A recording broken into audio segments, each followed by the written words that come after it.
The morning sky over Austin carried a heavy gray tone, the kind that presses down on your shoulders before you even take your first step outside. The courthouse stood tall and uninviting, stone walls reflecting a history of power rather than comfort. I parked my car and lingered for a moment, clutching the steering wheel tighter than I needed to. My breath fogged the glass before I finally opened the door and stepped into the cool March air. The walk to the courthouse doors felt longer than it should. People streamed in and out, clutching folders and coffee cups, their voices echoing under the stone arches. My heels clicked across the pavement in a rhythm that betrayed my nerves. Inside the lobby, the polished stone floor amplified every sound. Footsteps, whispers, the squeak of a chair being dragged. There's an old saying I've heard often. Courthouses aren't built for comfort, they're built for power. Standing there, I could feel every ounce of that truth sink into me. I reminded myself of my mother's words when I was young, walk tall even if your knees are shaking. So I straightened my back, lifted my chin, and kept moving forward. My family was already here, somewhere beyond these doors. They weren't waiting to support me. They were waiting to strip me of everything. That thought made the air feel heavier. I wasn't just walking into a courtroom. I was walking into a battle where the wounds wouldn't be physical, but deep enough to scar. At the end of the hallway, I spotted them, Callista, my older sister, and Seraphine, our mother. They stood close together, their whispers sharp and quick. I caught sight of the way Callista's lips curled when she noticed me. Her voice rose deliberately, so the surrounding clerks and families could hear. She'll walk out with nothing. The words hung in the air like a blade. Heads turned, eyes darted my way. A young mother with 2 kids held them tighter, as if she didn't want them exposed to this cruelty. The humiliation wasn't private anymore. It had been announced for everyone within earshot. I clenched my jaw, fighting the instinct to snap back. An old American saying popped into my mind. Family can cut deeper than any knife. Standing there, I understood it better than ever.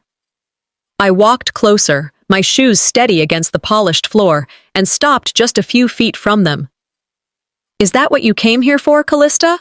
I asked, my voice calm though my chest burned. "Not justice, not truth, just my dignity?" Her smirk widened.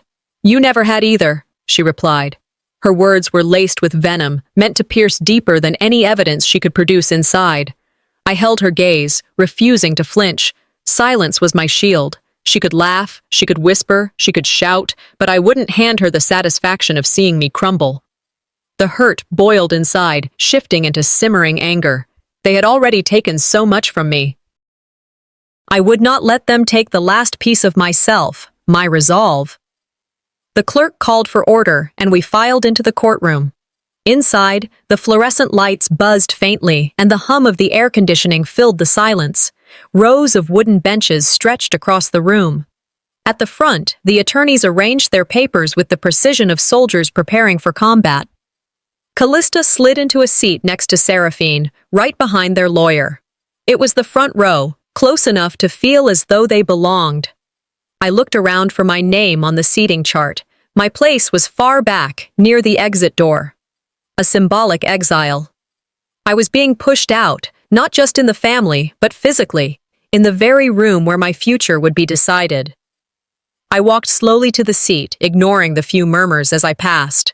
When I sat, the distance between me and them felt deliberate, as if the system itself had chosen sides. Then came another sting. The clerk called my name but pronounced it wrong, fumbling syllables I had corrected 1,000 times in school, at work, in life. Callista didn't correct him. Seraphine didn't correct him. They both sat there, still as stone, while a room full of strangers accepted a distorted version of who I was. I exhaled through my nose, steady. A wrong name doesn't erase me, I thought. They can push me to the back, they can twist my identity on paper, but I know who I am. Leaning forward, I whispered under my breath, "They can move me to the back row, but I'm still in this fight." Looking around the courtroom, I saw others preparing for their own battles. A man in a suit scribbled notes. A couple sat stiffly apart, avoiding each other's eyes. An elderly woman clutched her purse with both hands, as if it was all she had left. Everyone here carried a story, and today mine was laid bare for all to judge. In this country, fairness is supposed to be blind. That's what we're told. But as I sat on the cold bench, watching my mother and sister smile like victors before the first gavel fell, it felt less like blindness and more like deafness. They didn't hear me. They didn't see me. Yet I refused to vanish. I reminded myself why I was here. It wasn't just for money, though they wanted to paint me as desperate for it. I had worked as a teacher for years, surviving on modest pay, stretching every dollar to raise my daughter. I wasn't here for revenge either. I was here for dignity, for my child, for the right to stand tall and unbroken in the face of those who wanted me erased. My daughter, Felina, wasn't in the room yet. She was with a neighbor, waiting to be called if needed. She didn't know the weight of what was happening here, not fully, but she was the anchor I clung to. Even in the darkest moments, when my family's betrayal threatened to sink me, she held me steady. The shuffle of papers stopped. The clerk banged the gavel, his voice sharp as he called the case to order. The sound echoed like a starting gun. My heart quickened, but my face stayed still. Callista's words echoed in my mind, as loud as the gavel. She gets nothing. And I knew this was only the beginning. The gavel's echo still lingered as the clerk prepared the case files. My name was called to be recorded into the official record. The sound of it should have been grounding, a reminder that I was here and present, fighting for my rights. But instead, it was mangled, mispronounced, twisted into something unrecognizable. My breath caught for a second. I knew how it looked. A small slip, a minor oversight in the machinery of court proceedings. Yet in my gut, it felt deliberate, like one more cut to make me invisible. The clerk repeated it, stumbling again, while I raised my hand politely. "It's airless," I corrected, steady, refusing to let my voice shake. "Airless Hartwell." Before the clerk could apologize, my mother leaned forward, her voice sharp but casual enough to sound dismissive. "She knows who she is. Don't waste time." The words hit me harder than the mistake itself. Seraphine had the chance to stand with me, to confirm the truth of my identity. Instead, she smirked as though she enjoyed the erasure. Callista gave a small laugh under her breath. It wasn't just about a name anymore. It was about stripping me from the story completely. I straightened my papers and forced myself to look calm. In America, we believe a name carries identity. Strip that away, and you strip dignity. They thought these tiny cuts wouldn't matter. But I knew better. Details decide fate in a courtroom. This was no accident. It was strategy. The assistant to the judge began reading aloud from the legal filings. My heart tightened as the mispronunciations continued. Not once, not twice, but every page contained the same distorted spelling of my name. I caught the faint flicker of a smile pass between Callista and her attorney, one of those quick exchanges that would go unnoticed unless you were watching carefully. Seraphine pressed her hand to her chest, feigning surprise. "Oh, how odd," she said with syrup in her tone. It must just be clerical error. I saw through her performance. This wasn't a typo. This was a pattern designed to erase my standing in the record. If the court transcript didn't reflect my true name, how long before it was argued that I wasn't entitled to what I was fighting for? How long before I was written out entirely, like a footnote scrubbed from a history book? I wrote it down on my notepad, word by word, every misspelling, every glance, every dismissive shrug. Rage threatened to claw its way out, but I kept it contained. I wasn't going to hand them the outburst they wanted. My father used to tell me when I was a child, never argue with a liar at the moment they're lying.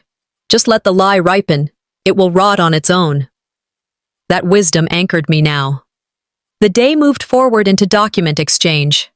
Attorneys shifted stacks of paper, sliding folders across tables, stamping seals. My eyes stayed sharp, refusing to let anything slip by. Then it happened. Just a flicker, but enough. Callista's lawyer slid a sheet from one pile and, with deliberate quickness, tucked it under another. For a second, before it disappeared, I saw the bold header. Bank Transfer Summary. My heart stuttered. I leaned forward slightly, trying to see more, but just as quickly, Seraphine's voice cut through the room, loud enough to turn attention away. "Your Honor, I must bring up my concerns again. My daughter has shown repeated patterns of irresponsibility with her money. She barely makes enough to sustain herself, let alone to handle this estate. It was well rehearsed, perfectly timed, and it drew the judge's eyes straight to her. The distraction worked. By the time the moment passed, the suspicious sheet was buried deep under layers of innocuous forms. I wanted to shout, to demand the document be brought into the light. But I thought of my students back at school, the way I always told them. In grading papers, you can't hide the truth. Ink bleeds through. This document would bleed through eventually. I only needed to watch carefully enough, hold my patience long enough, and wait for the right second to act. Turning to my lawyer, I whispered, "Did you see that? The transfer summary?" Sylvestra didn't lift her gaze from her notes, but I caught the faintest nod. Her whisper came back, crisp and calm. "Yes, but timing. If we pounce now, it will look desperate. We wait." Frustration burned in me, but her logic was sound. This wasn't a street fight. This was chess, and I couldn't afford to waste my queen on an impulsive move. As Seraphine continued her tirade about my supposed failures, I tuned her out, anchoring myself in the steady beat of my pen as I wrote, "Bank transfer summary. Hidden." The weight of betrayal pressed against me, but I held it together. I thought about how betrayal in families doesn't crash like a thunderstorm. It seeps in slowly, like a leak in the ceiling. You only notice when the damage is already spreading across the walls. That was how this trial felt. Quiet sabotage, meant to corrode me until I collapsed. I sat back against the cold bench, inhaling, exhaling, watching every move. I reminded myself, patience is not weakness. Patience is ammunition. I recalled a quote I had read once in a legal journal. Justice delayed is not justice denied, but justice ignored is justice destroyed. That phrase echoed in my mind as if etched there for this very moment. The misspelled name, the hidden transfer sheet, the mocking tone of my mother's voice, all of it was fuel. They thought they could bury me under clerical errors and paper tricks, but I knew better. The truth had a way of clawing itself out of the dirt. So I waited, eyes sharp, heart steady, determined to let their lies ripen. Because when the rot surfaced, it wouldn't drown me. It would drown them. The courtroom had settled into a heavy silence, the kind that carried a weight all its own. Papers shuffled, pens scratched across notepads, and the murmur of low conversations flickered like shadows against the walls. I sat in the back row, my seat still far from the table where my family huddled like generals planning a siege. Callista leaned toward Seraphine, their whispers broken by quick glances toward me, followed by faint smiles. Their attorney scribbled something in a yellow pad, nodding as though each word was a hammer striking another nail into my coffin. I folded my hands in my lap and kept my eyes forward. People think silence means weakness, but I've learned that silence unsettles people more than shouting ever could. It leaves them guessing, wondering what strength you're holding inside. As I sat there, straight-backed, I could feel the tension building in the room. They had already erased my name on paper, already hidden financial documents that could have told the truth. I knew what was coming next. It wouldn't be paper this time. It would be words, sharp and deliberate, designed to humiliate me. The judge cleared his throat, signaling the next testimony. Callista stood with a polished calm, smoothing her jacket before stepping to the front. Her posture was rehearsed, her tone crafted like she was delivering a speech to a boardroom instead of talking about her sister. "She's just a school teacher," she began, voice dripping with disdain. "She can't even manage her own bills, let alone a share of the estate." Her words fell into the room like shards of glass. I heard a muffled laugh from someone seated 2 rows up. The court clerk scribbled notes quickly, his eyes flicking to me as if to measure my reaction. Seraphine leaned forward, her voice carrying enough to reach every corner of the courtroom. She chose a life of mediocrity. That was her decision, not ours. She always wanted small things. We can't be blamed for her choices. The humiliation didn't sting because it was new. It stung because it was old. For years, my family had disguised their contempt behind thin smiles. Now they had a stage, and they performed cruelty like it was second nature. I drew in a slow breath. Eleanor Roosevelt's words surfaced in my mind. No one can make you feel inferior without your consent. My heart was pounding, but I refused to give them that consent. I rose from my seat and asked the judge's permission to address what had just been said. He raised a hand to pause me, but I spoke calmly, clearly. Teaching children is not mediocrity. It's building the future of this country. Every parent in this room who sent their child to a classroom knows the truth of that. You may belittle me, but you belittle every teacher who has carried your children toward tomorrow. The judge's expression remained stern, but he didn't silence me immediately. My words lingered, heavier than I expected, hanging over the quiet room. Callista's lips tightened, and Seraphine's eyes narrowed like I had struck a chord they weren't prepared for. My cheeks burned, not from shame, but from the effort of holding back everything else I wanted to say. From the back bench, I saw Phaelina's small face turn toward me, her eyes wide and unblinking. She was watching, absorbing every word, every moment. That realization gripped me harder than my sister's insults. My daughter was learning what resilience looked like, and I couldn't falter. The American culture loves to praise teachers in speeches, in campaigns, in hollow gestures, but rarely do they offer genuine respect. And now my own family twisted that cultural hypocrisy into a weapon, using my profession as proof of unworthiness. Callista wasn't finished. She turned back to the judge, her voice louder now, infused with condescension. If she wanted dignity, she should have married better, not lectured children for pennies. This is not a woman prepared to manage responsibility, Your Honor. She is— That's enough, I cut in, my voice low but firm. My attorney placed a hand on my arm, a silent plea to hold my ground without erupting. The cruelty wasn't spontaneous. It was calculated, carefully designed to paint me as small, as incapable, as beneath them. I watched, silent again, as they dug their own holes deeper with each remark. They wanted me to lose control. They expected me to shout, to weep, to crumble under the humiliation. Instead, I bit the inside of my cheek and remained still. Silence, I reminded myself, unsettles more than rage. A pattern was emerging. Wrong name on the record. Misspelled filings. My career belittled. Each humiliation layered like bricks stacked into a wall that, when the time came, I would push back and let it collapse onto them. They want me erased, I thought, hands tightening around my pen. But I'll let them keep painting themselves cruel. I just need to give them the rope, and they'll hang their own case. Every insult, every slight, every sneer, they thought they were burying me under it all. But in truth, they were building something else entirely. As I bit my tongue and let their words echo in that sterile courtroom, I realized something powerful. Every humiliation they threw wasn't burying me. It was building my case. The morning session dragged on, each word spoken in that courtroom carrying more weight than the last. I shifted slightly on the wooden bench, my eyes drawn to the front where my sister and mother whispered with their attorney. Every smile they shared felt like a strike against me, another reminder that in this room, I was the outsider. Then the clerk called a name I knew well, Florencia. My heart tightened. She was the friend who had promised me support, who once told me late at night how she admired my grit, my years of teaching despite the low pay, my endless balancing of work and motherhood.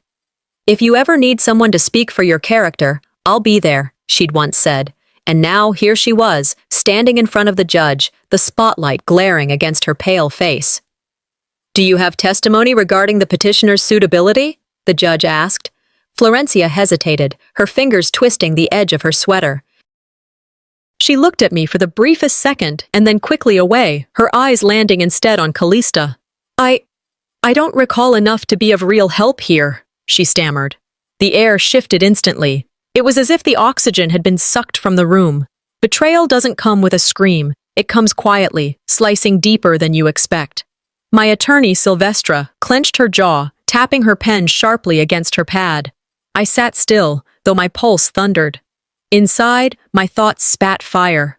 It's not just money they're taking. They're stripping away my allies, my witnesses, even the truth itself. Florencia stepped down quickly, avoiding my eyes. The judge scribbled a note, lips pressed tight. Across the aisle, Callista smirked, tilting her head slightly as if to say, "Point for us." Betrayal never comes from your enemies. It always comes from the ones you trusted. I swallowed the ache, turning it into resolve. This would not break me. If anything, it steeled me harder. As I sat in that uneasy silence, Seraphine leaned toward Callista, her voice soft but audible enough. She really thought someone would stand for her. They chuckled quietly, a laugh they thought private but was meant to pierce me. I didn't react. I wouldn't give them that. But the cruelest tactic was yet to come. "Your Honor," Seraphine said suddenly, rising with feigned concern, "I believe it's important to hear from the child directly. Children, after all, tell the truth, adults distort." My body froze. My daughter, only 9, was being summoned into this battlefield. Fury boiled inside me. The judge adjusted his glasses, considering. "Briefly," he said, "the child may answer limited questions." My breath caught. Limited or not, they were pulling her into their theater of cruelty. Phaelina was led toward the witness chair, her small frame swallowed by the size of the room. Callista bent slightly as she passed, whispering into her ear with that poisonous smile, "Just tell them your mom leaves you alone all the time." I nearly stood, but Sylvestra's hand gripped my arm like a tether. Her whisper was urgent. "Don't. Yet." My heart raced, my fists clenched. Composure was my only weapon now, but it felt like trying to cage a storm. The judge leaned forward kindly. "Sweetheart, do you understand why you're here?" Phaelina's eyes darted to me. I held her gaze, steady, telling her silently that she was safe. "Yes," she whispered. "Tell us what life is like with your mother." She shifted in her seat, her hands twisting nervously. Her voice came soft, almost trembling. "Grandma said I should say, Mommy is too busy to care for me." The words sliced me apart. A collective gasp moved through the room. I rose instinctively, but again Sylvestra's hand pressed me down. "Wait," she said firmly under her breath. "Timing is everything." My rage felt unbearable, my heart breaking at hearing my child speak words she clearly didn't believe. But in her hesitation, in the way her eyes filled with tears as she looked back at me, I saw the crack in their armor. They could feed her lines, they could push her into the chair, but they couldn't erase the bond between us. She was faltering, and that falter was proof of their manipulation. As I locked eyes with my trembling daughter, a vow formed inside me, sharper than any blade. This was the last time I would allow them to use her as a pawn. Next time, I would break my silence. I stepped outside the courthouse during the short recess, the afternoon sun piercing through the clouds, warming the cold stone steps. My hands gripped the railings as I inhaled deeply, steadying myself. The sting of the morning, Florencia's betrayal, my daughter being forced to speak lies, was still raw. But as I looked out across the busy Austin street, I heard my father's voice from years ago. "Don't let anyone write your story for you." Those words hit harder now than they ever had. For weeks I had been enduring their attacks in silence, hoping the truth would shine on its own. But silence hadn't protected me. They mocked my career, twisted my child's innocence, and smirked when my allies failed me. No more. When you're cornered, there's only one direction left, to fight forward. I turned back to the courthouse doors, my heels striking the pavement with purpose. By the time I re-entered that sterile courtroom, my mind was made up. They could shout, they could lie, they could scheme, but the moment the next attack came, I would not swallow it. I would stand. The clerk called the session back into order. Papers rustled, chairs scraped against the wooden floor, and the hum of the fluorescent lights seemed louder than ever. My attorney Sylvestra leaned toward me. "They're preparing something," she whispered. I nodded. "Then let them bring it." Callista's attorney stood confidently, waving a stack of printouts. "Your Honor, we have new evidence. Emails and text messages written by Ms. Hartwell herself. In these, she admits she cannot handle finances, that she has begged for money from multiple relatives." He passed copies forward. The words stared back at me from the paper, black ink on white sheets. But they weren't mine. I scanned quickly, my jaw tightening. A forgery always shows its seams, I thought. The phrasing was wrong, expressions I would never use, words that didn't belong in my vocabulary. One line read, "I'm a burden and I can't survive without help." My throat clenched. Not once in my life had I ever called myself a burden. Objection, Sylvestra said firmly, rising. These messages lack metadata. There is no verification, no headers, no timestamps. They are unverifiable and should not be admitted. The judge frowned, looking down at the pages. They may remain temporarily until proven false. Continue. I felt heat rising in my chest. Temporarily or not, lies were now sitting on the record. I stood before the judge could move on. My voice carried steady, though every nerve inside me burned. Your Honor, I said clearly, these words are not mine. Anyone who has spoken to me, even briefly, knows I would never use language like this. I have never called myself a burden. That is not a confession. It's a fabrication. A ripple of murmurs traveled through the courtroom. Someone coughed awkwardly. Another whispered into their neighbor's ear. Callista's smile faltered for the first time. The judge raised a hand for silence, his gaze sharp on me. He didn't reprimand me. He didn't silence me. He just wrote something on his pad and nodded. For the first time in weeks, I felt the shift, the ground beneath me solidifying as I stood on it openly. But they weren't finished. Callista's attorney smirked as if prepared for my defiance. He reached for another folder. If the court prefers more evidence, we have it. Screenshots from social media platforms, posts showing Ms. Hartwell mishandling funds, even begging acquaintances online for assistance. Additionally, records from Venmo transactions where she solicited money inappropriately. He spread the papers across the table, blurred profile pictures, inconsistent timestamps, posts written in tones I didn't recognize. My eyes narrowed. Digital lies. I studied one carefully. The grammar was sloppy, phrasing that no teacher would ever allow past a red pen. I stood again, calm but unyielding. Your Honor, check the language. Half of these posts aren't even in my style, and I would remind the court that my accounts are secured with two-factor authentication. Whoever created these, it wasn't me. The judge looked more closely now, his brow furrowing. Counselor, do you have direct authentication from the platforms for these? The attorney hesitated. We are in the process of acquiring them. I seized the pause. In America, we live in the age of fake news. Entire reputations, presidents, leaders, have been ruined by fabrications. And now, they think the same tactics will erase me. But the truth does not vanish just because someone prints a lie. The courtroom buzzed again. Callista clenched her jaw, whispering furiously to Seraphine. My mother shook her head, pretending disappointment in me, but I saw the panic flash across her eyes. I turned fully toward the judge, my voice firm, my back straight.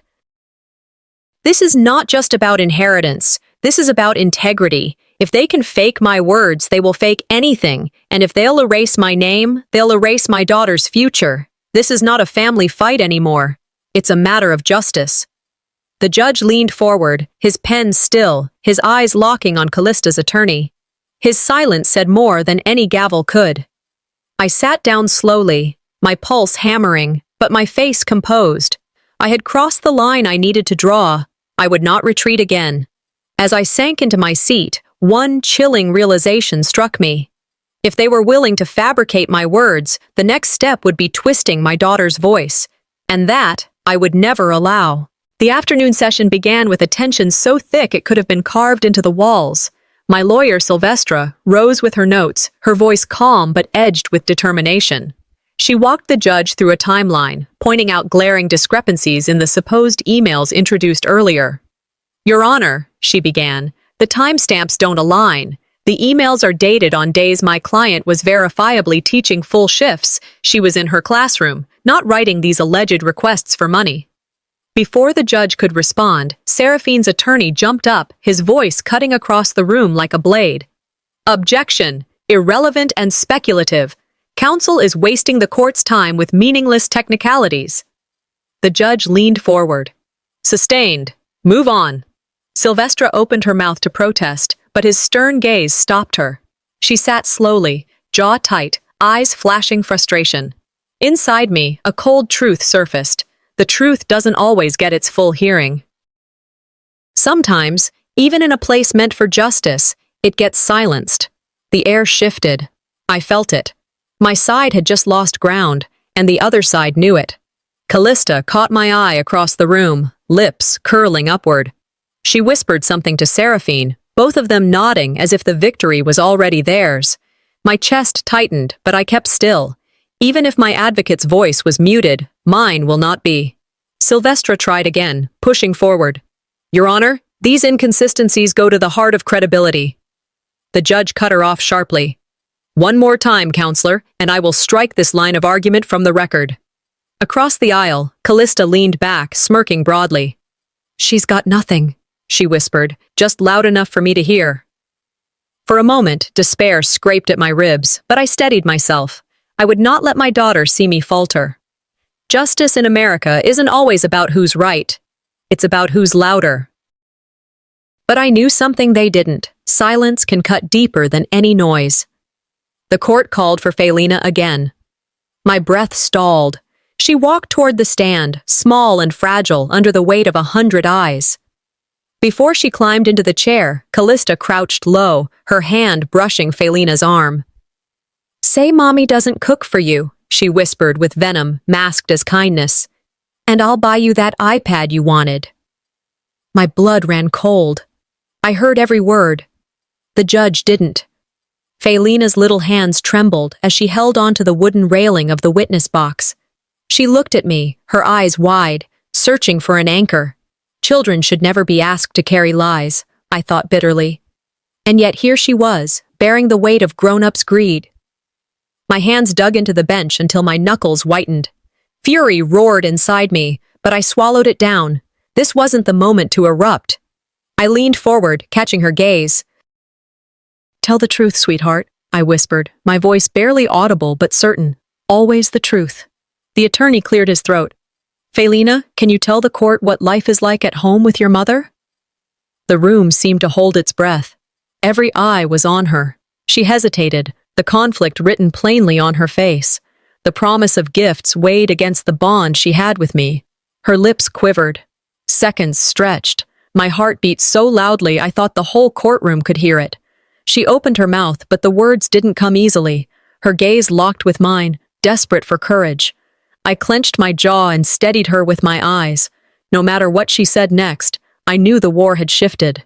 This was no longer about me. It was about protecting my child from the poison of manipulation. A parent's role isn't to shield children from every storm. It's to teach them how to stand in the rain without drowning. As I watched Callista's hand linger on my daughter's shoulder like a serpent's coil, I swore silently. This ends here.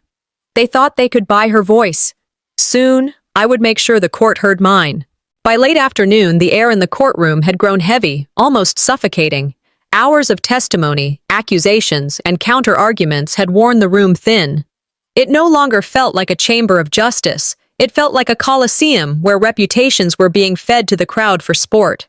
I sat stiffly at my bench, my back straight, though my heart pounded so loud I could feel it in my throat. Across the aisle, Callista leaned toward Seraphine, her lips brushing close to her ear. They exchanged whispers, smug and confident, their posture one of victory before the verdict had even been written. Their attorney wore the same smugness in his half-smile, scribbling with deliberate slowness as though he already owned the outcome. Beside me, Silvestra's knuckles whitened around her pen. She was focused, determined, but I sensed the judge's patience with us thinning. Every time she tried to raise a point, his expression grew sharper, his gavel twitching with warning. I thought to myself, sometimes justice feels less like truth and more like theater. And today, I was the one cast as the villain in their play. I braced myself, every part of me knowing a blow was coming. It came swiftly. Callista rose suddenly, not waiting to be called, her voice cutting above the stillness. She gets nothing! The words crashed against the wooden walls. Not a dime, not a chair, not a memory, she roared, pointing directly at me. Gasps rippled through the room. A man 2 rows back muttered, "Good Lord." Someone else whispered, "Did she just say that out loud?" Seraphine, with a calm cruelty that felt even worse, added, "She was never meant to inherit. She never belonged."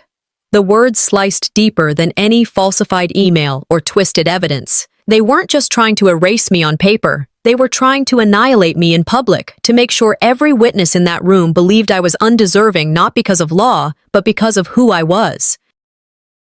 I clenched my hands under the table, whispering to myself, "Let them shout. The truth doesn't need to scream."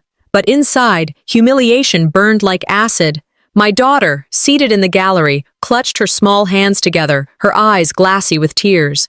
Seeing her pain ignited something in me more powerful than rage. Her heartbreak fueled my silent resistance. The judge banged his gavel once. Order. But the damage was done. Callista's voice still echoed through the rafters of the room, her words lodged in the ears of everyone present. The judge leaned back, scribbling notes, his face unreadable. My stomach dropped when I saw him nod ever so slightly toward Callista's attorney. Could it be that her outburst, her shameless noise, had actually swayed the scales of justice? The opposing lawyer seized the moment. "Your Honor, this case is clear. My client has proven that Mrs. Hartwell is unstable, incapable, and utterly unworthy of any share of the estate." The judge adjusted his glasses, his tone cautious. "There are troubling points in her record. Financial instability, reliance on—" He trailed, but the implication hung heavy. I stared at him, disbelief tightening my chest. So this is how they win. Not with facts, but with volume and repetition. Sylvestra pushed back her chair, rising to interject. "Your Honor, with all due respect." "Counsel," the judge cut her off, raising a warning hand. "I've heard your arguments. Do not test my patience." The silence after his words pressed down on me like water. For a moment, I felt as though I was drowning in injustice, suffocating beneath the weight of their lies and the court's willingness to entertain them. I closed my eyes briefly, drawing in a breath through my nose. If the law bends under their noise, then I must become unshakable silence. I opened my eyes and met the judge's gaze, not with pleading, not with desperation, but with a steady resolve. In this country, money buys microphones, but truth, when spoken with conviction, needs no amplification. I shifted my hands from fists to open palms, resting them flat on the table. The fear that had clenched me only moments earlier began to melt, replaced by iron. This fight would not end with their voices, it would end with mine. The room had fallen into a silence that felt like a weight pressing on my chest. After Callista's outburst, after the judge's hesitation, everything seemed to teeter on the edge of collapse. The cold air from the vents hissed above us, yet my palms were slick, my pulse drumming like a steady war beat. Around me, even the smallest rustles of paper seemed deafening. Sometimes silence is the loudest sound in the world, I thought.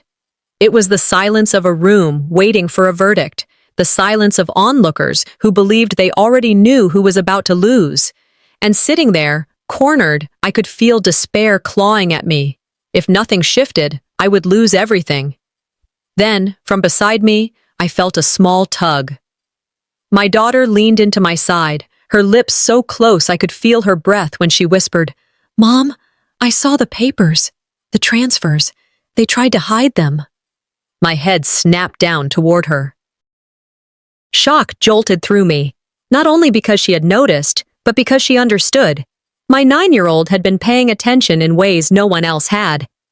I brushed a hand over her hair, whispering back urgently, "Sweetheart, you don't need to carry this. It's too heavy." Her eyes, wide and steady, locked with mine. "But if I don't, they'll win." The fierceness in her tiny voice stunned me.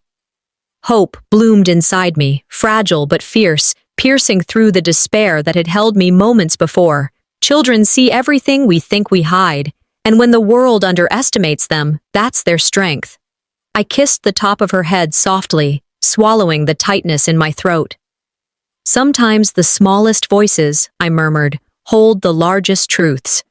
When the session resumed, the atmosphere shifted back to the rigid rhythm of courtroom procedure. Callista leaned toward her lawyer, confident, pressing for final arguments as if her victory was already sealed.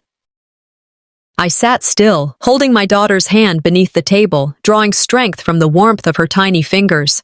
And then, before anyone could continue, Felina stood. Her chair scraped softly against the floor as she rose. Gasps broke through the courtroom, sharp as glass. She faced the judge directly, her voice soft but firm. I want to speak. Every head turned. For a moment, no one breathed. The judge adjusted his glasses, his tone gentle. Child, you don't have to. I want to, she said, her chin trembling but her voice clear. I need to. The storm inside me raged. Fear for her exposure clashed against awe at her courage. I wanted to pull her back into the safety of my arms, but at the same time, I knew silencing her would erase the truth she was desperate to share. Seraphine shot up from her seat. This is outrageous, she barked. She's just a child. She doesn't understand the gravity of this matter. The judge held up a hand, weighing the moment. The room vibrated with suspense, every second stretching painfully long. Then, after what felt like an eternity, he nodded. She may speak. My daughter stepped forward, her little frame swallowed by the cavernous room. She walked slowly toward the witness stand, each step echoing like a drumbeat of defiance. The wooden chair loomed large, dwarfing her as she climbed into it, her legs dangling above the floor.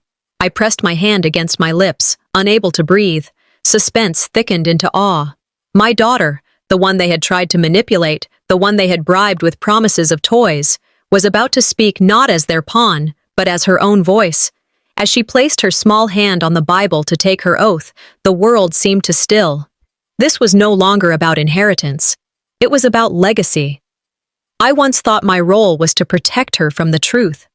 Now I see. She's the truth protecting me. The despair that had dragged me down shifted suddenly, burning into strength. Fire rekindled in my chest. My daughter was teaching me what defiance looked like. The judge leaned forward. You may begin. The entire courtroom leaned in. They expected silence, but as my daughter cleared her throat, tiny hands gripping the wooden edge of the stand, I knew what came next would shake every wall of that room. My daughter's voice trembled at first, but then steadied as she began to testify. I sat frozen, watching the courage on her small face as she spoke. I saw papers, she said clearly, her eyes fixed on the judge. Bank papers. They tried to hide them. The room fell into a hush so absolute I could hear the hum of the ceiling lights. Even the judge leaned forward, pen poised above his notepad. Every breath, every shift of weight on the wooden benches carried too loudly in the silence. Inside, I was torn apart with pride and fear. Pride that my child stood unbroken, fear that the backlash would be too much for her. A child's honesty, raw and unfiltered, has the power to pierce lies adults weave, I thought. My hands clasped together, gripping so tightly my knuckles ached. She continued, her voice steadier now. I saw Grandma and Aunt Callista's lawyer put the paper under another stack. It said, bank transfers. A ripple ran through the room. A few heads turned toward the defense table. My heart pounded so hard I could feel it in my throat. Then she reached into her small backpack and held up a tablet. I took pictures, because I knew it was important. Gasps erupted. My breath caught. On the screen glowed the unmistakable image of transfer records, names, dates, and amounts. Callista's attorney sprang to his feet, his voice cracking louder than intended. Objection! That's stolen evidence! The judge's gavel cracked once. Quiet. His eyes, stern and intent, flicked to the screen. The evidence will be admitted. Callista shot up from her seat. This is outrageous! She's a child. She doesn't understand what she saw. I rose, my voice cutting across hers, sharp but controlled. Truth isn't theft. Hiding it is. My words landed heavy in the room. Callista's face went pale, her fury tangled with panic. Seraphine tugged at her sleeve, whispering rapidly, but I could see her mask beginning to crumble. Inside me, relief rose like sunlight breaking through storm clouds. Every attempt to erase me now collapses under the weight of numbers they couldn't hide. Vindication surged. Truth was finally visible, undeniable. The room erupted in whispers, people craning to glimpse the documents. The judge scribbled furiously, then slammed the gavel again for order, but the cracks had already spread. In the chaos, another voice broke loose. Evadne, my aunt who had sat silently on Callista's side for weeks, suddenly blurted, "That money was meant for me." Her eyes widened as she realized what she had said. She snapped her mouth shut, but it was too late. The courtroom gasped. Whispers flew. She admitted it. They divided it among themselves. The judge's glare could have frozen fire. He leaned forward, his pen scratching across the pad with force. "Objection!" Callista's lawyer shouted desperately. "Irrelevant! This has nothing to do with—" "Overruled," the judge said coldly. "This court has heard enough." The words landed like a hammer. My chest swelled with disbelief, almost surreal, and then with triumph. The cracks in their wall weren't cracks anymore. They were gaping holes. I sat slowly, gripping the bench for balance. Around me, those who had smirked earlier now looked at Callista and Seraphine with narrowed eyes. Their whispers had turned sharp, accusatory. Sylvestra leaned toward me, her voice low but steady. "We've got them." I breathed deeply, a calmness settling over me. Justice doesn't roar. It lands like a hammer. And I felt it now, pounding through the silence, shifting the tide. As the gavel struck again to admit the evidence officially, I knew the tide had turned. But even as relief washed through me, another thought cut in sharp. When they fall this loudly, desperation becomes dangerous. Their final strike was yet to come. The judge sat at his bench, silent, his pen tapping rhythmically against a yellow legal pad. Each tap echoed like a drumbeat in my chest. The courtroom was still, yet the weight of 100 eyes made the air thick. Outside, the evening light slanted through the high windows, the golden beams stretching across the floor like bars of a cage. The day had dragged into exhaustion, but the final act was about to begin. I clenched my hands together and tried to slow my breathing. Justice can feel like an endless weight, I thought, but when it comes like thunder. My heartbeat aligned with the tapping of the judge's pen. Every second stretched too long, each silence more unbearable. Around me, murmurs ebbed, then died, as though everyone sensed something irreversible was about to fall. The judge lifted his head, cleared his throat, and set his pen down. "This court," he began, his voice slow and deliberate, "has reviewed the evidence of bank transfers and testimony. What has been presented cannot be ignored." Gasps fluttered across the benches. My heart leapt. "This court does not reward deceit," Judge Cressida continued, her eyes sweeping across the gallery. "Custody, inheritance, and credibility rest on truth, not theatrics." I saw Callista's mouth fall open. She rose abruptly. "This is unfair." Her voice cracked, louder than she intended. The judge's gaze cut to her like a blade. "What's unfair is using a child as a weapon." The room buzzed, whispers rising. I felt my attorney squeeze my hand beneath the table. Felina, seated just behind me, gave the faintest smile. Relief surged through me, swelling into vindication. For the first time in months, I felt the scales tip, not because I shouted louder, but because the truth finally weighed enough. Callista sank back into her seat, shaking her head violently. "This isn't over," she hissed under her breath, but it sounded hollow. The judge leaned back, removing his glasses. "In addition to this ruling, the court will be making a referral." She glanced down at the documents again. "The suspicious transfers noted within this evidence are being submitted to the Internal Revenue Service for investigation."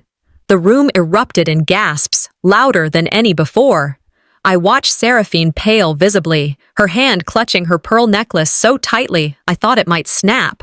Callista trembled, her eyes darting around for support that wasn't there.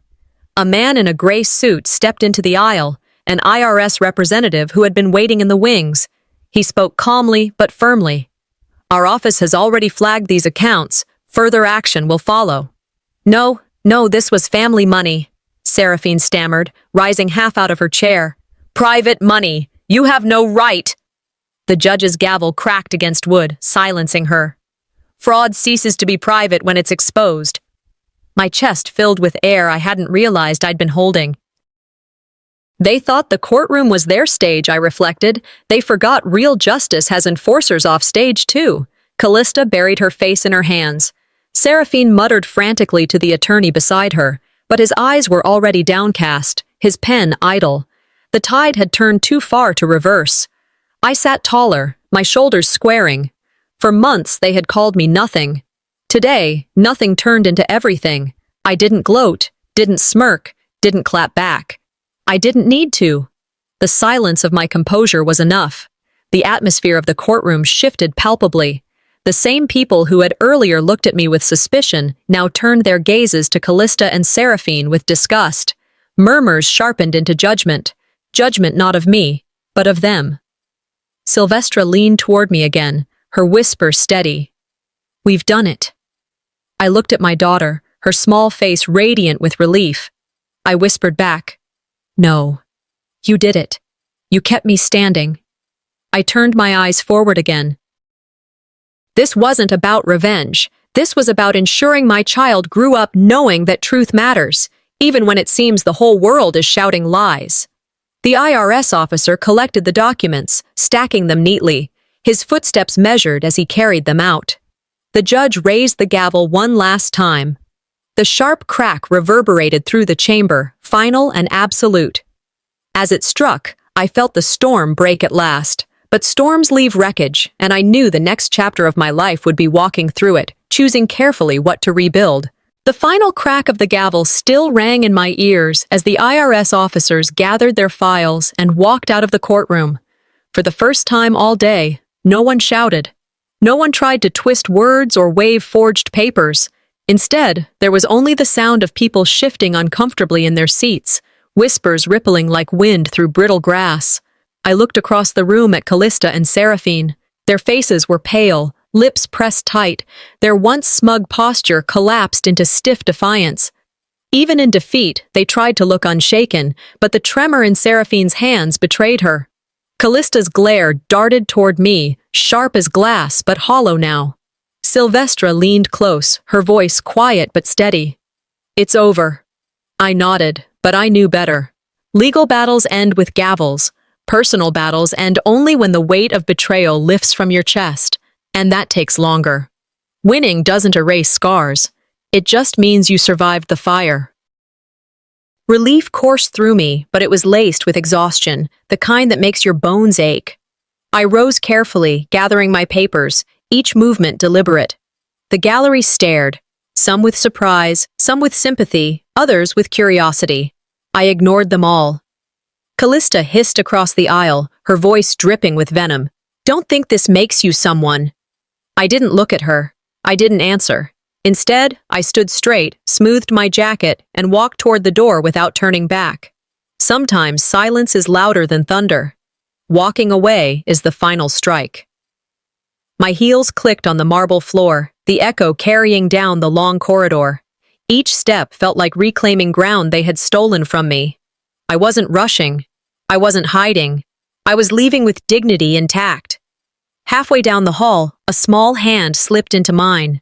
I looked down and saw Felina, her eyes glowing with relief. "We did it, Mom," she whispered. Tears pricked my eyes, but I blinked them back. "Yes," I said softly, squeezing her hand.